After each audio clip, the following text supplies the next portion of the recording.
Welcome everyone, I am the Depressed Viewer, and this is Arkham Horror the card game. So before we begin, I'll go ahead and talk a little bit about what I've been going through as far as playing this game. Uh, I'll say it started reasonably well, and then I hit the Forgotten Age and got very tilted in the first scenario and decided to go ahead and skip the Circle Undone, which we have completed. Then I was like, I'm not sure about doing the. I did try doing some of Dream Eaters, but the investigators I picked and some of the blind decisions I made because I was originally playing it blind, kind of made it a little bit more frustrating than it should have been. So I stepped away and decided to try to do a little bit of the return twos, which I did for the Night of the Zealots. But once I tried doing it for Return to Dunwich, I realized that it really just makes the game harder, and I'm already having enough trouble as is, and I play on easy. So I decided, you know what? Maybe I'll try Forgotten Age again. So I did try Forgotten Age with different investigators. Did a little better, but I was at this point I was literally looking up stuff. I was looking up like what to spend my supplies on, and any situations where I play through and I got hit with a lot of the gotchas that Forgotten Age is infamous for. I ended up just restarting the scenario and trying again. And at that point, I was like, I'm even on the retries where I was doing actually well because I wasn't going blind. It just wasn't fun. So I was like, you know what? Let's just not do Forgotten Age. I mean, people say it's infamous for being like one of the campaign that the people hate the most. And then some people are like, "Oh, I love this one. It's the best one." And then I watch, playing card games, and they're like, "I love this one." And then I see him play a scenario. He's like, "Actually, I think I hate this campaign." So I don't know, but I don't enjoy it. I don't like a lot of the mechanics, but it does get you a lot. As it being pretty much one of the hardest campaigns, it does definitely get me a lot of training as far as making some decent team ups that'll hopefully carry me through some of the other campaigns. So with that, we're going to dive into Dream Eaters.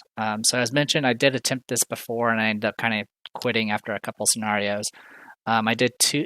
So this scenario is a little bit different. It is 8 scenarios, but it's split into 2 groups of 4. You can play each of these groups of 4 by themselves, but they can interact with each other. So it's usually better to play both. So in order to play both, though, you have to have 2 different groups of investigators. So I actually have 4 investigators prepped for this campaign. One side is generally known as the dreaming side, and the other one's known as the waking side. I've done the first 2 of the dreaming side, and I've done the first one of the waking side. So I think originally, one of the things I've also been doing is I've been trying to play different investigators every time, and I do. Anyone who knows, I restrict myself to female investigators. So I've been trying to figure out making sure I have like a Clover and a Thug, or at least a Flex for each pairing. And originally I did this one with like all Mystics or almost entirely Mystics, and it didn't go super well. So I'm hoping to do a little bit better this time with this setup. So let's go ahead and talk about who I'm bringing in for this. So for the Dreaming World, I'm going to be bringing Mandy Thompson and Rita Young. Spoiler for any sessions where I have Mandy Thompson, she's the game's probably going to take a little bit longer, just simply because of how her mechanics work. But she's also a very, very good character that I've gotten a lot of experience with recently. She was actually the person I tried out. I think I tried out Return to Dunwich, and I tried out the Forgotten Age with her. And with her abilities were the only reason why I did even remotely well in any of those scenarios. As for the Waking World, it's going to be Amanda Sharp and Stella Clark. Amanda Sharp is someone I've attempted to play many times, and I've not been super great with her. And Stella Clark is someone I have never played before. Rita Young, I do have experience with. I'm actually playing as Rita in my tabletop group, going through the Circle Undone with them. So I definitely have a lot of experience with Rita. I definitely like her mechanics. She's gotten a lot better now that more tricks have come out. So we'll kind of go over all that. Anyway, this video, by the way, this intro is going to be very long because I'm going to be going through 4 investigators, but I'll try not to take too long. All right, so I'll start with the Dreaming World because that's going to be the first scenario I'm going to be doing. So we got Mandy Thompson here. She's the researcher, assistant, scholar. As a reaction, when an investigator at your location would search their deck or the encounter deck, they they may either search 3 additional cards or resolve 1 additional target of the search, limit once per round. I'll talk more about that once I read everything else. The Elder Sign effect is +0, and you search the top 3 cards of your deck for a card, and you can either draw it or commit it to this test if able, and then you shuffle your deck. I did talk about a stat line. She has 3 willpower, 5 intelligence, 1 strength, and 3 agility. And then she has 6 health and 8 sanity. So her ability, well, first I'll talk about the Elder Sign. So the Elder Sign is essentially like a Eureka that you can actually, it's almost like a mixture of Eureka and Practice Makes Perfect almost, where either you can, of course, just do top 3 and pick one, or you get top 3 and commit that card to your test to help you. Because obviously this Elder Sign is +0. But in most tests, you're probably going to pass on 0 anyway, so most likely you're just going to draw 3 cards or search the 3 cards and just pick one. The only time you'll probably commit something is if it would actually have a beneficial effect, such as like a deduction. As for the reaction, essentially, if we use Eureka, for example, which lets you search the top 3, you could use this ability to make it search the top 6 and pick one, or you can search the top 3 and pick 2 cards. Yeah, this ability is ridiculously strong. Mandy Thompson also has this other innate ability in Tabletop Simulator, where every time about 90% of the time I've imported her, she gets Amnesia as her weakness, which is the one that makes you discard almost your entire hand. But even with that effect, she tends to still do reasonably well. She tends to get a lot of cards into her hand. That being said, I definitely did not play with Amnesia because I'm sick and tired of drawing Amnesia. There's way more weaknesses I would like to see. Anyway, so yeah, her stat line's amazing. There's nothing for a Seeker, Clover type character. 5 intelligence is exactly what you need, and then 3 will and 3 agility is very good for defense. Anyway, let's go ahead and take a look at the other side. So deck size, you choose either 30, 40, or 50.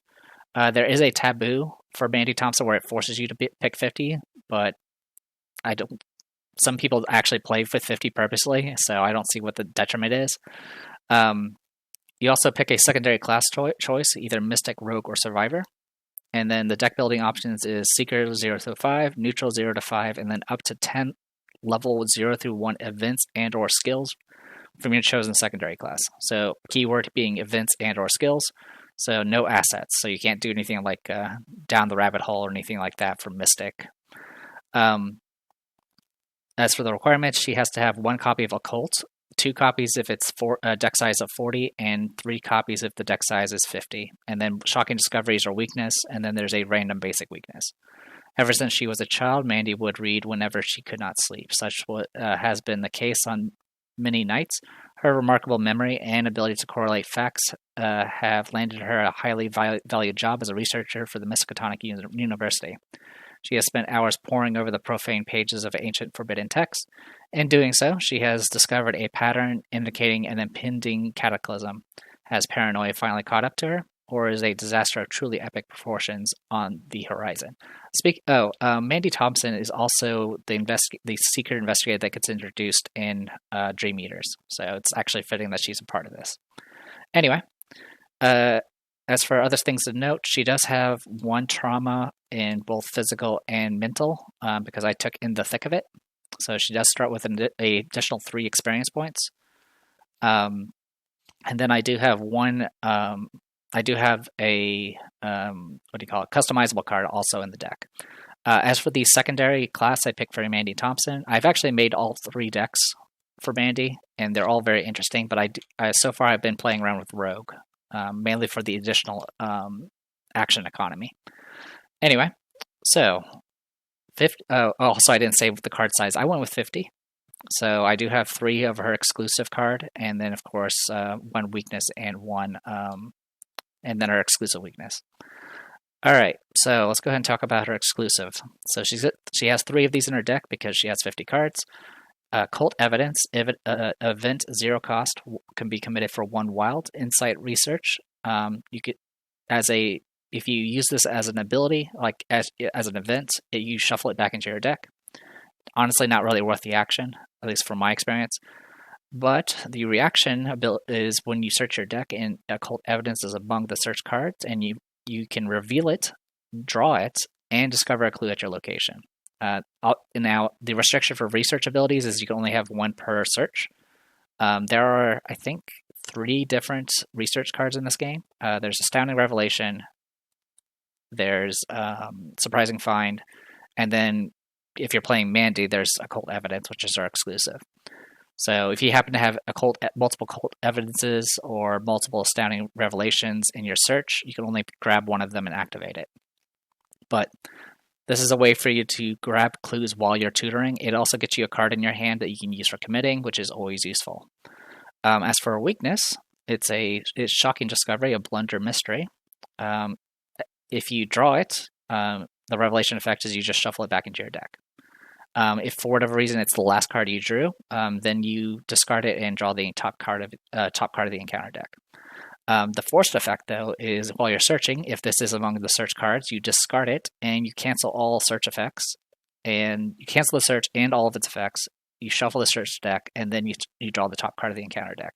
So this can be, obviously can shut down a tutor, but what most people do is they just use an ability that will search the entire deck and just get it out of the way. So, for example, Research Librarian searches through the entire deck. If I play this, I still get it out on the board, but I wouldn't be able to search for a tome. Instead, I would just discard this and draw an encounter card, which is completely fine. It's also completely fine for the start of this campaign, for a reason that'll become clear soon. But yeah, overall, it's not a bad weakness. It's usually, like I said, the opener idea is usually to just get it out of the way, and then you never have to worry about it. That's like one less weakness you have to deal with. It does suck when you draw it, because then it gets shuffled back in, and it also kills one of your draws. As for the weakness I went with, or that I randomly got, it was the 13th Vision, which is an omen. It goes in your threat area. You can double action discard it, but while it's out in play, investigator your location will fail ties during a skill test. So this does affect you and anyone that you are with at the time. And then the quote is, the first 12 were false. So essentially, this is practically a -1. That's what it really translates into. If you fail on ties, you might as well just consider it a -1 to all your skill checks, which can be a little dangerous, but you can always, if you are bothered by this, you can always double action get rid of it. So, not too shabby. Anyway, let's talk about the research cards. We did talk about Cold Evidence already. Let's talk about Astounding Revelation. We've seen this before in Daisy's deck, but this time I actually have 3 of them in the deck. It always sucks to draw these, but it can be committed for a book if you need to. But essentially, anytime I use the research ability on this, I can either get 2 resources or put a secret on an asset. I only have 1 card that has secrets, and I don't plan on... This is my economy, so I'm not going to use the secret part. The other card is a level 1, one of my experience points I spent. So this is a Myriad card, which means spending 1 experience gets you all 3 cards. Also, you can have 3 copies of the card in your deck instead of the usual 2. Surprising Find is a skill card, commits for 1 while. It's a fortune research, and if it's among the search cards, you can put it into play in your play area. It's a slotless asset pretty much. And then the next time you have an eligible test, you have to commit this card. And if that test is successful, you draw a card. So this is just a way to get some free commits. Now note, if you have this in your hand and you commit it that way, it does not give you the card draw. It's only when it's committed from your play field. All right. So that was one of my experience points I spent. The other experience point I spent is on Pathfinder. We're already familiar with this. It just gives me extra movement. And then the last experience point is for the Segment of Onyx, which we're somewhat familiar with from Ursula, but I never really got to play with it much. In this deck, you're going to see it a lot more often, because I have a lot of ways of tutoring, a lot of ways to get relics. So if I get all 3 Segments of Onyx out, of course I get the Pin to the Queen, which lets me do all sorts of fancy things. All right, so that is research stuff taken care of. I talked about the Segment of Onyx. Let's talk about, I have some Burning of the Midnight Oils, which I'm pretty sure we're already familiar with, some Breaking of Enterings, which we're familiar with, Calling in Favors. So I guess as far as the theme of the deck here is as many ways to tutor as possible. So anything that lets me search through my deck has pretty much been added to this deck. So I have Eurekas, I have Research Librarians, Practice Makes Perfect, which I don't have that many practice skills, but it does let me search through top 9 cards. And if I have a research card, I trigger it. So that's how it is. I have some No Stone Interns, which lets me search 6 cards. Mr. Rook, who's one of the most powerful allies in the game. definitely competes with Dr. Milan. He can, as a lightning bolt, you can exhaust and spend a secret to either search top 3, top 6, or top 9 for a card. The only catch is if you do get a weakness among those search cards, you have to draw it. So, for example, if I end up seeing 13th Vision, I have to draw it as well. But it doesn't kill the draw, so it's in some ways it's good because it gets your weakness out of the way. So yeah, Mr. Rook is extremely powerful. It gets Mandy a lot more cards, especially since she can use her ability to draw 2 cards instead of just 1. I do have a couple of medical students. This is mainly just to heal, just in case I got a weakness that requires it, such as, what was that card called? The one that makes it so you can only investigate once per round, that thing. But also it's just a way to heal some of the trauma I have. So yeah, Eureka's, I have those for searching. Dr. Eli Horowitz searches top 9 for relics and then puts them into underneath her or something, or attaches it to her like as if it's in play. For the most part, this will usually just try to get my segment of onyxes faster, but sometimes it gets better. Calling in favors, I was talking about earlier. You can return an ally asset back to your hand and then search top 9 for another ally and then play it at a reduced cost.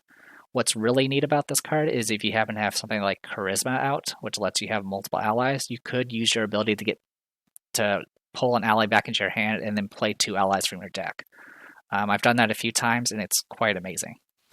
Of course, I have deductions. I have some Disc of Idzamas. Most of these are just are in just because they're relics, because anything that's a relic that I can search with Dr. Eli or with Witten Green down here is a way to kind of thin my deck even faster, or at least get more cards into my hand. Speaking of Witten Green is provides plus book if you have a Tomar relic out, which that does count the segment of onyxes, so it's very helpful. Also, anytime you reveal a location or put a new location in play, you can exhaust her to search the top 6 for a tome or relic and then put it into play. Or, sorry, not put it into play, but draw it.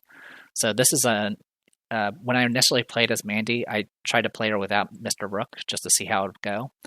And with Witten Green, if you're scouting ahead with Witten Green, you just get so much card draw anyway, so it just kind of works out. Alright, so I think that's all the tutoring stuff and a few things I talked about. Obviously, I got some breaking of enterings just for searching. I have a Dream Diary, which I will probably go for the one that gives you plus wilds when you're engaged with the enemy. I have Honed Instinct, which is the customizable card. I don't know if I've shown this one. Oh yeah, I think I showed it off with Trish. I don't remember if she had it or not. But yeah, essentially whenever an agenda or act advances, or if I succeed in a test by 3 or more, I can just play this card and get an immediate action. Very, very useful. Speaking of immediate actions, I also have Quick Thinkings, which of course I tend to have pretty bad luck with, but it's more action economy. I do have some Start of the Pots. Usually I go with maybe 1 or 2 of these. I've never really got the chance to play them, but they do commit for a willpower and a book if I need to. But this can do some AoE damage if necessary.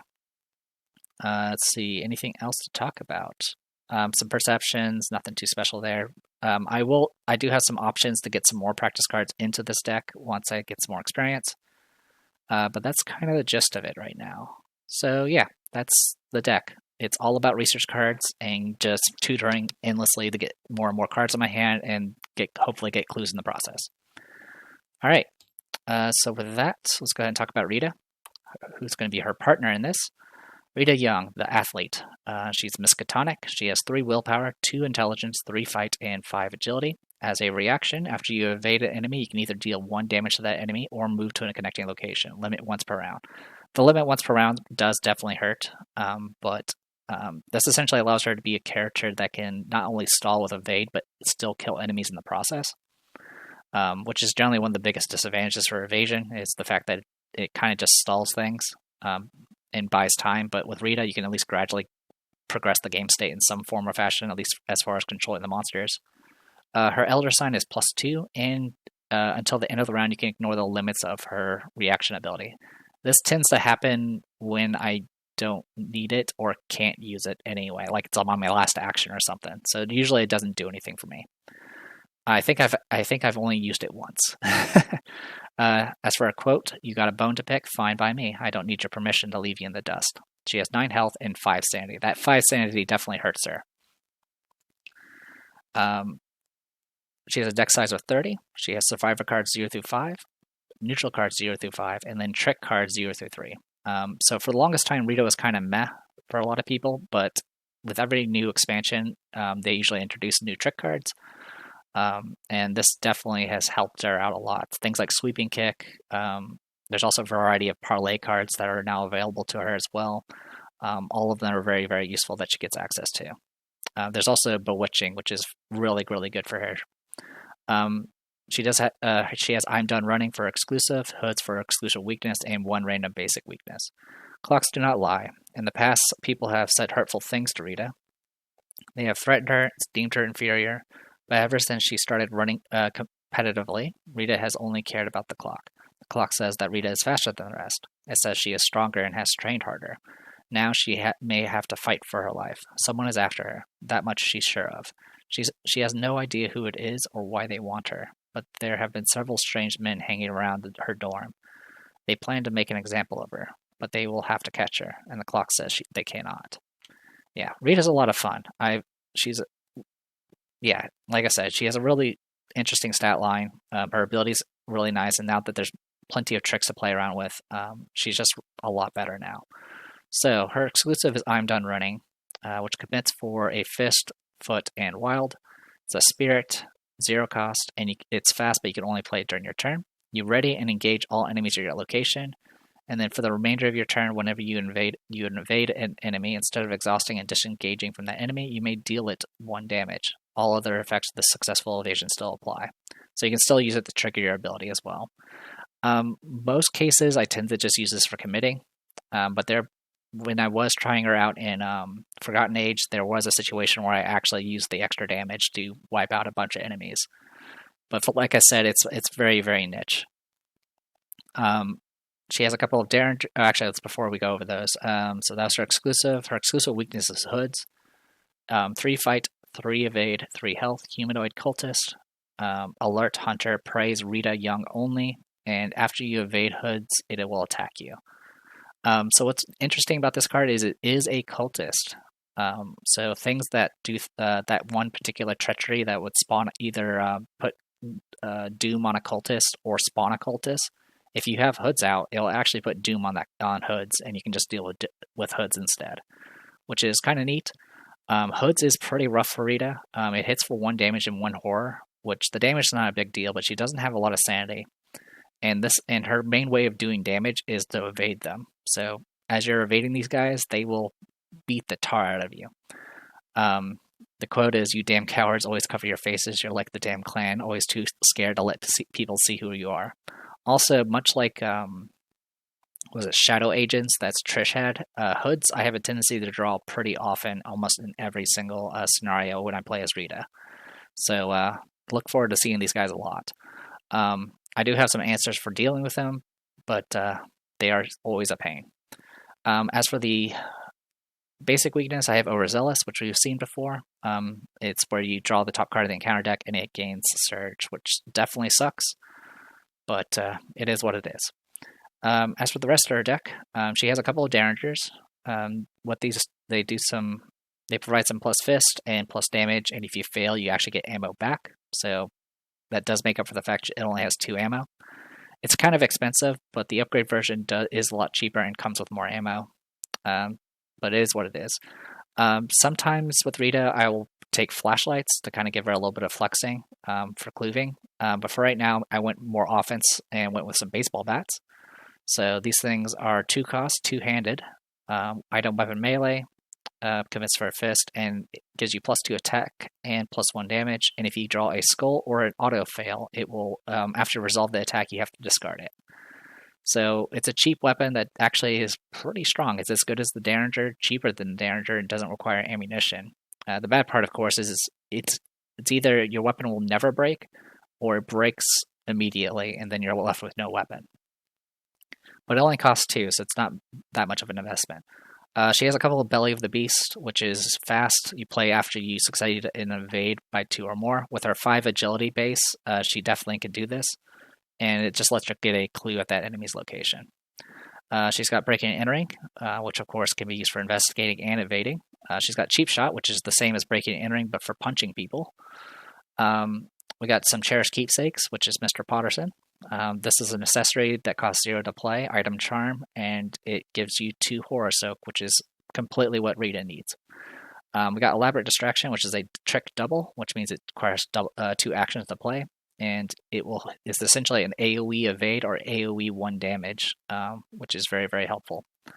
We got a couple of Grifts, which is a parlay ability. It's also a trick.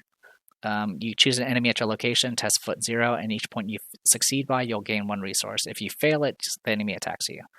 So it's very useful, but of course it requires an enemy to actually do anything with it. We got Live and Learn, which is if you ever fail a test, you can play this to attempt that test again at +2 skill value. Do note that you still suffer the effects of a failed test, so retaliates and stuff will still trigger. Long Shot, which... Have we messed with Long Shot? I don't remember if we have or not, because I've scrapped so many recordings now. Long Shot is essentially a survivor version of Vicious Blow. It doesn't commit for any symbols, and you can commit it to either a fight or evasion test, and it can actually be used to commit for someone else's test 1 location away. Either way, if this test is successful, it does 1 damage, which is great in combination with Rita's ability, because she could then evade, use Long Shot, and do 2 damage instead of 1.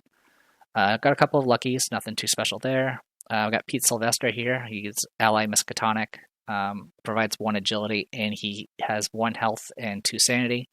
And at the end of your turn, he heals 1 horror. So this is pretty much the way I'll be soaking horror with Rita there. Got some Resourcefuls, which is just a way to get other survivor cards back into our hand. Sparrow Mask, which is an amazing mask, gives you +2 will or +2 evade, and you replenish offerings anytime you take any damage or horror. Stunning Blow is essentially just +1 fist in exchange for, and if you hit with the attack, you'll automatically evade the enemy, which will, of course, can be used to trigger Rita's ability. Track Shoes provides additional agility. And after you move, you can actually do another agility test to keep moving, even before the enemies engage you. And then the last thing is a Trench Coat, which provides a little bit of soak and gives more agility during evasion attempts only. This is pretty expensive, but it does help whenever you just need that extra soak or just that extra evade. So yeah, hopefully we'll see that play out very well. All right, give me 1 moment. All right, so let's talk about Amanda Sharp. So Amanda Sharp, the student, Miskatonic Scholar, has 2s in all of her stats. Forced, at the start of the investigation phase, draw 1 card.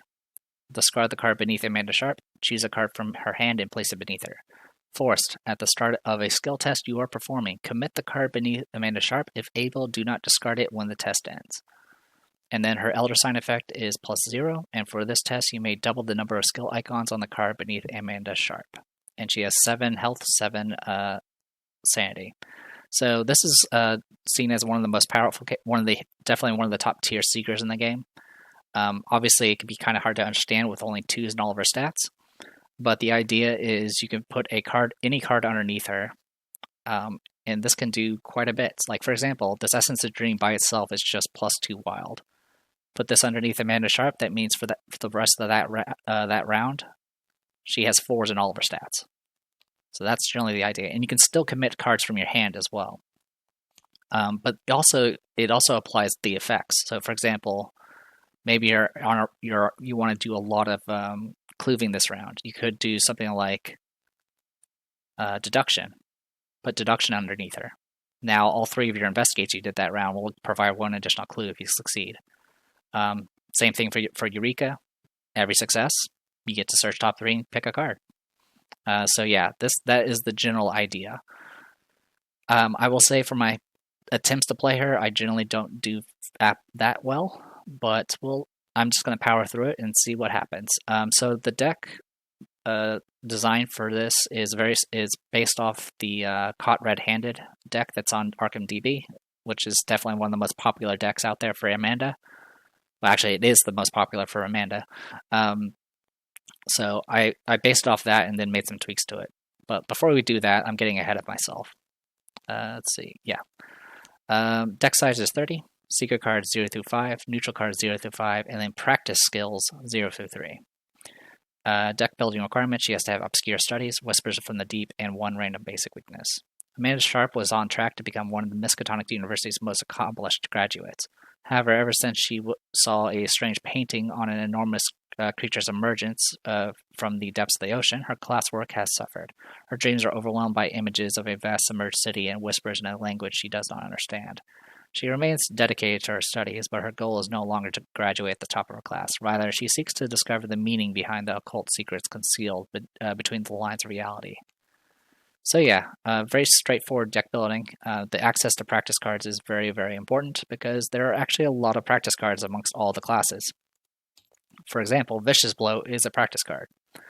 But in any case, let's talk about her exclusives. So first she has... there it is, Obscure Studies. It's an Insight zero-cost event. It commits for 3 wild, fast, played when you initiate a skill test. Return the card beneath Amanda Sharp to her hand, and then place this underneath it. So this is pretty much the primary use for this is to counter her weakness, which we'll talk about in a bit. But yeah, commits for 3. So if you put this underneath her, you have 5s in all your stats. Her weakness is Whispers from the Deep, which has a black wild symbol. It's Curse. The skill's icon subtract from your skill value instead of adding to it. When choosing a card to place beneath Amanda Sharp, if this is in your hand, you must choose it. So yeah, this is actually a pretty soft weakness for a lot of reasons. If you ever draw this card, the only time it's dangerous is if you draw it during your upkeep, because then it's going to hit your next turn, and well, it's not even that bad. So if it's in your hand, the first thing you should do is just commit it to a test. If you commit it to a test, it's in your discard and you don't have to worry about it anymore. But for whatever reason, if you did have this in your hand and forced it under her card here, she'll have 1s in all her stats. But if you have Obscured Studies, all you have to do is play this, and then you'll be able to swap this back into your hand and then try to commit this and get rid of it. So yeah, overall, it's not too bad of a weakness. As for her basic weakness, she has Atychophobia. Goes into play in your threat area. If she ever fails a skill test, she takes 1 horror, and then double action discard to discard Atychophobia. Also, did I talk about what was your basic weakness? Oh yeah, Overzealous, that's right. Sorry about that. Okay. Searching. Okay, so the weakness is not too bad. It's only when you fail a test, and you can always double action get rid of it. Alright, so the rest of the deck. So the idea behind this deck is eventually to get something called the Red Glove Man, and then to cycle through your deck to get the Red Glove Man as often as possible. Essentially, you're just going to keep cycling through your deck over and over and over again as quickly as possible. So a lot of this is just going to be a lot of card draw and a lot of fancy skills to do good things. But for right now, without any experience points, there's some limitations. Alright, so first of all, she does have 2 tomes to start things off. She has a Grim Memoir, which is just +2 book. I mean, we've seen this with Daisy. If you succeed by 2 or more, you can draw a card. We got Dream Diary, which for this one, we'll probably upgrade to the one based off hand size, because she's definitely going to have 8 or more cards in her hand once things start running. She does have some Dream Enhancing Serums, which allows her to keep count copies in her hand as free. So if you have 2 deductions in your hand, it only counts as 1 card rather than 2 cards in your hand. Also, if she ever draws a copy, she can reveal it and exhaust it to draw a card. So it's just a faster way to cycle through her deck. I have a couple of extensive researches, which are just kind of funny. These things are 12 cost, and they get cheaper by 1 based off the number of cards you have in your hand. And you can use it to discover 2 cards to your location. Really, the big thing here is it can be committed for 2 book here, and that's pretty much the gimmick. Let's see what else we got here.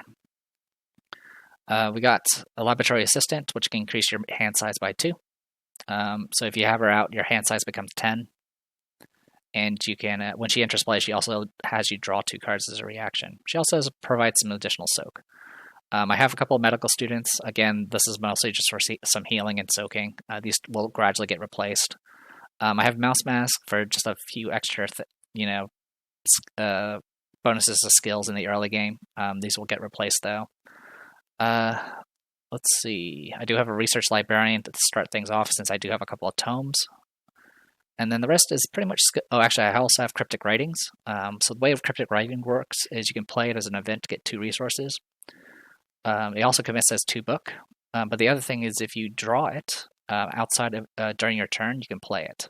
So, for example, if you drew it because of Eureka or Dream Enhancing Syrup or Laboratory Assistant, you can immediately play this without paying the action cost.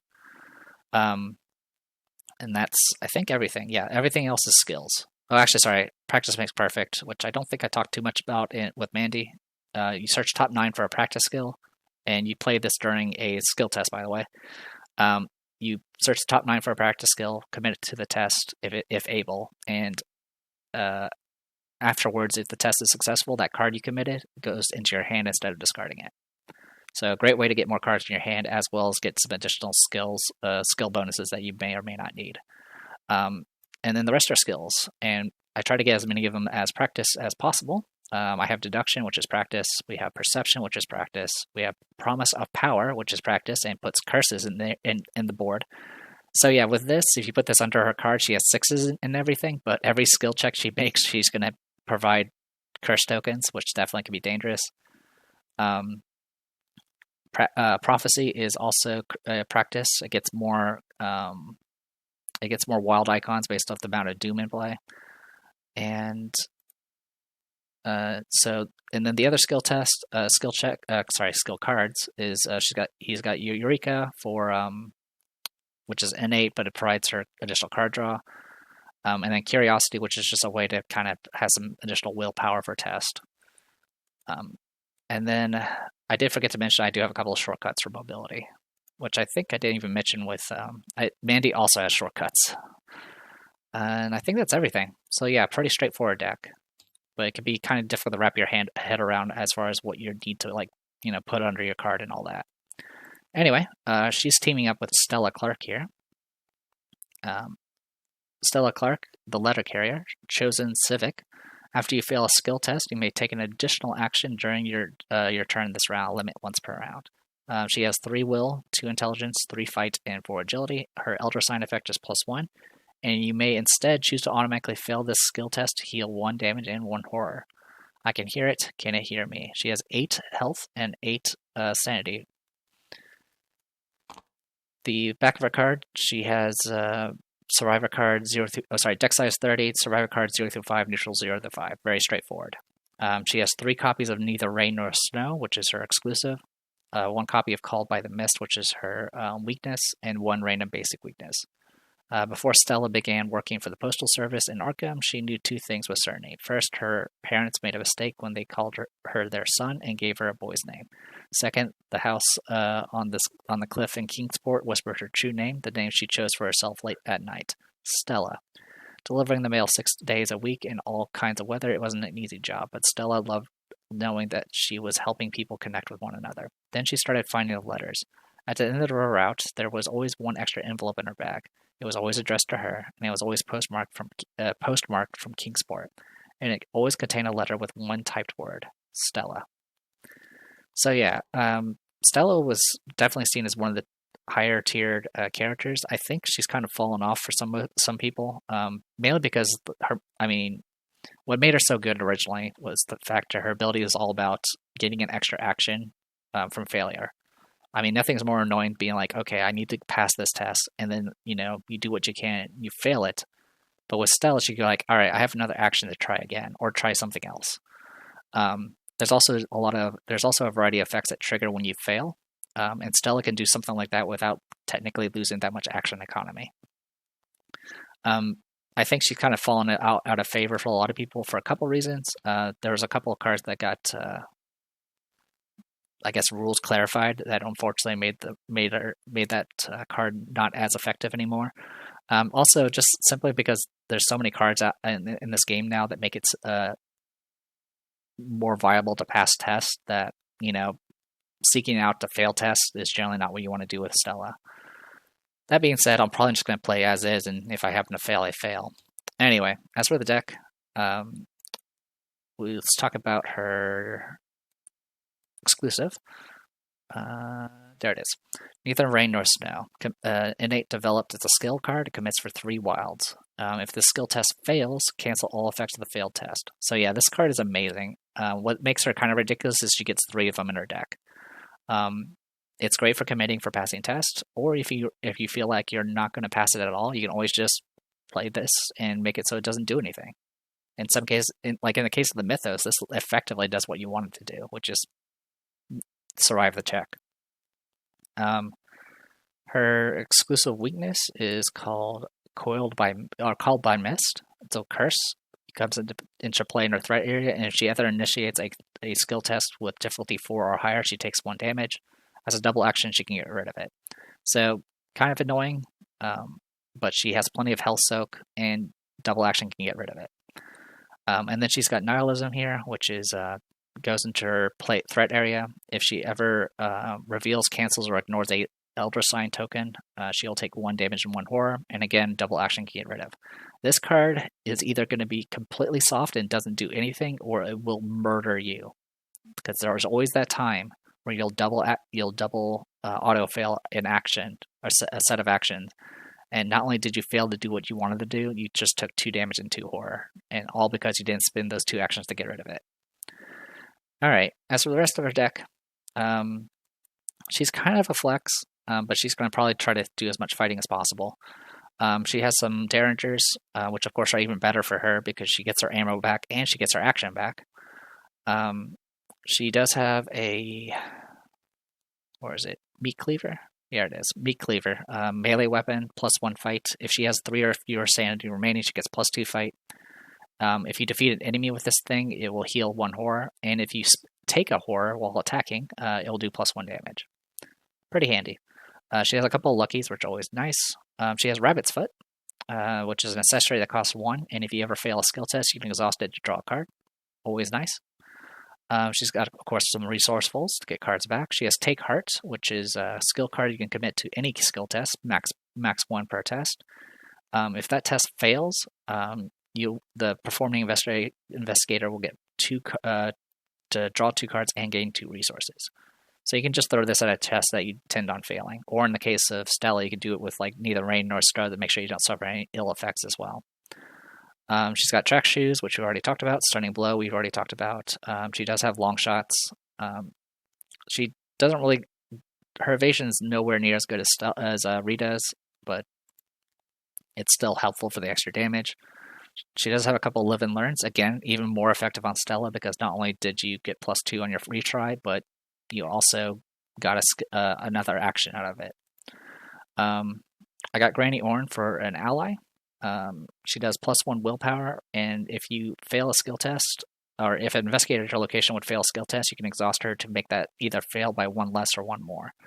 The reason why this is useful, besides her horror and health soak, is there are certain cards where if you fail by a certain amount, you can actually play their events. So, for example, look what I found. You can play after you fail a test by 2 or less, and you'll discover 2 clues at your location. Doesn't even have to be an investigation. Or sorry, it has to be while you're investigating. That's right. So you do have to investigate with this skill, or for this event, but that's fine. And then what else? We do have Scrounge for Supplies, which just lets you search for level 0 cards in your discard and put them in your hand. So you can use this in combination with something like I don't know if it goes with. I don't know if it works with neither Rain nor Style. I don't know if that's level 0 or not, but it can work with things like Take Heart, or if you just want to get a get something back in your hand, for example. She does have some old key rings. These can reduce Shroud by 2 in a location. They're very cheap to get out, and the only time you lose the keys that are attached to it is if you succeed on the test. What else does she have? She does have some Winging Its, which are just events you can play. You can also play it from your discard, in which case you shuffle it back into your deck.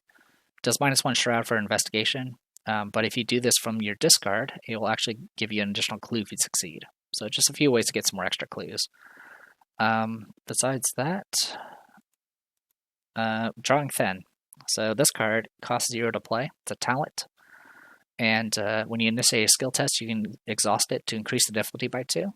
And when you do that, you can either gain 2 resources or draw a card. So this does require actions to play, which can be kind of annoying, but Stella generally gets actions when failing. So you can play, if you get both of these out rather early, you're pretty much good to go on card draw and resources for the rest of that scenario. And yeah, that's kind of the gist of it. Depending on how things go for these first scenario, we'll decide. I may end up gradually replacing some of these clothing things with more punchy things, but we'll see how it goes. Anyway, so yeah, that is all the investigators. So I'll go ahead and talk a little bit about Dream Eaters itself. In light slumber, he descended the 70 steps to the Cavern of Flame and talked of this design to the bearded priest Nasht and Kamantha. And the priests shook their pheasant-bearing heads and vowed it would be the death of his soul. Alright, so some new rules it introduced in the game is Alert, which is just retaliate for evasion. Myriad, which is those cards you can get 3 copies of, and they only cost 1 to buy all 3. Story cards, which just talk about the flip side of certain cards. We got bonded cards, which we are very familiar with, and then it introduces swarming. The way swarming works is monsters will have this keyword and a number by it, and when they come into play, whoever drew that enemy, and if it's not clear, it will be the lead investigator. When it comes into play, that person will have to take the top X cards of their deck and put it face down with this monster, and each of those cards will represent an additional copy of that monster. So the way swarming works is they usually are a bunch of little monsters they have to deal with. Now the good news is if you do extra damage, unless it says otherwise, your extra damage will carry over if it does any overkill. So for example, if all the monsters have 1 HP and there's 3 of them, and you did 2 damage, you'll kill 2 pieces of that swarm. Now, granted, if you do an AoE effect, it hits all of them, which is fantastic. Some other things to note about swarming is evasion will work on all of them, so that's good to know. And really importantly, if they do ever get an attack off, all of them attack you. So that can be very, very dangerous. Most swarming cards are not too bad as long as you can do some decent damage or have some AoE, but there are definitely some out there that can do some really nasty effects, or that do things like add more swarm cards to things, which can also be dangerous. Besides that, this is also another campaign that introduces hidden cards, so we get to deal with that in the future. Anyway, besides that, let's go ahead and read up on the prologue. Sorry about zooming in and out like that. All right. Friday, February 13th, 1925. Something odd was happening in Arkham, Massachusetts. Typically, this would not be a surprise to the residents of the dreary New England town. Indeed, Arkham has always been well known for its strange, some would say, supernatural occurrences. The nature of this particular circumstance, however, was anything but typical. It all began in the latest issue of Tales from Nevermore. A writer by the name of Virgil Gray described a journey he had taken in his dreams, a journey he claimed was not a work of fiction on his part. He wrote of a long spiraling staircase, an unbearably hot pillar of sentient fire, a tree that came from the moon, and a curious talking cat, among other things equally difficult to believe. But it wasn't this extraordinary tale that first drew your attention. Soon after Virgil's tale was published, Tales from Nevermore began to receive and publish letter after letter from those who had read Virgil's story and claimed to have experienced the exact same dream. Before long, the Arkham Advertiser picked up the story, and news of the strange phenomenon reached the ears of experts. Virgil Gray was convinced to undergo therapy at the local asylum, and many more who shared in the writer's psychosis were committed as well. The prevailing theory among the academics is that Virgil's dream felt so real that he could not separate fact from fiction, and his writings spread his delusions to others like a form of shared hysteria. You remain unconvinced. After all, there is much that is not known about the simple act of dreaming. Medical experts have widely differing theories on the state of one's brain during sleep. Recently, experts like Sigmund Freud have proposed that dreams are manifestations of one's subconscious desires, fears, or obsessions. Fortune tellers, for their part, have long believed that dreams can be sifted and interpreted in order to tell the dreamer's past or future. But if these theories are true, how could multiple parties, all from very different walks of life, have the same shared experiences in their dreams? What if our modern understanding of sleep is all wrong? What if there really is a place our consciousness travels to when we sleep, a land of dreams that exists beyond our waking world? You and your companions have gathered together to get to the bottom of this strange phenomenon. If others in town can travel to another world in their dreams, perhaps you can too. You've recreated the circumstances of Virgil's journey perfectly. If all goes well, half of you will take the trip to this dreamland and back. The rest will stay in the waking world, studying your companions' sleep patterns to ensure nothing goes wrong. So this campaign is separated into A and B. A is known as the Dream Quest, which is the team that goes to sleep, and then B is the Web of Dreams, which consists of the investigators who stayed awake. And like as mentioned, you can either do each of these separately as their own thing, or you can combine them. So we're going to be combining them. I've already talked about the investigators that I'll be taking part. Mandy and Rita will be going into the Dream Quest. Oops, sorry, I messed this up. It should be this one. And Amanda Sharp and Stella Clark. Stella Clark? Yep, Stella Clark are going to be going to the Web of Dreams. All right. And this got unlocked again. There we go. All right. So with that, all I have to do is decide whether I want to do scenario 1A or 1B first. I'll be doing 1A first, and we will be playing on easy. One thing to note, Campaign A and Campaign B have their own, chaos bags. So throughout this, I'll need to keep track of which chaos bag I'm using and be aware of that. All right, so with all that said and done, I'm going to go ahead and call it here. And next time we will go take a nap with Mandy Thompson and Rita Young. So I am the Depressed Viewer. This was Arkham Horror, the card game, the Dream Eaters. I'll see you guys next time.